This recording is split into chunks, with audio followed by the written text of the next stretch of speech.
1974માં એક કલાકારે ઓડિયન્સને એવું કહ્યું કે તમે મારા શરીર સાથે જે કરવું હોય એ કરી શકો છો, હું કાંઈ જ પ્રતિકાર નહીં કરું. પણ કદાચ એ દુનિયાનો સૌથી ડિસ્ટર્બિંગ અને ભયંકર એક્સપેરિમેન્ટ હતો.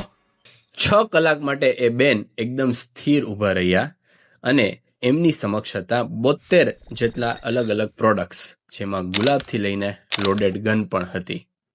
શરૂઆતના સ્ટેજમાં તો ધીમે ધીમે બધું સારું ચાલતું હતું.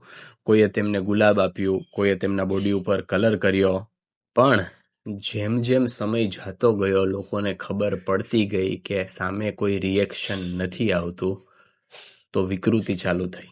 લોકોએ કપડાં ફાડવાના સ્ટાર્ટ કર્યા, એમના શરીર પર વિખોડિયા ભરવાના સ્ટાર્ટ કર્યા, એમને બ્લેડ મારવાનો સ્ટાર્ટ કર્યું, અને એક જણે તો છેલ્લે પેલી લોડેડ બંદૂક પણ ઉઠાવી. જ્યારે જવાબદારી અથવા તો મર્યાદા ઓળંગાય છે, ત્યારે માણસનું વર્તન છે બહુ ફટાફટ બદલી જતું હોય છે. અને એટલે જ સમાજમાં સંસ્કાર, સંવેદના અને જવાબદારી જરૂરી હોય છે.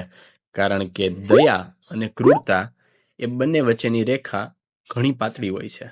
તમને શું લાગે છે, માણસનું માનસ ખરેખર ખરાબ જ છે કે પરિસ્થિતિ એને ખરાબ બનાવે છે?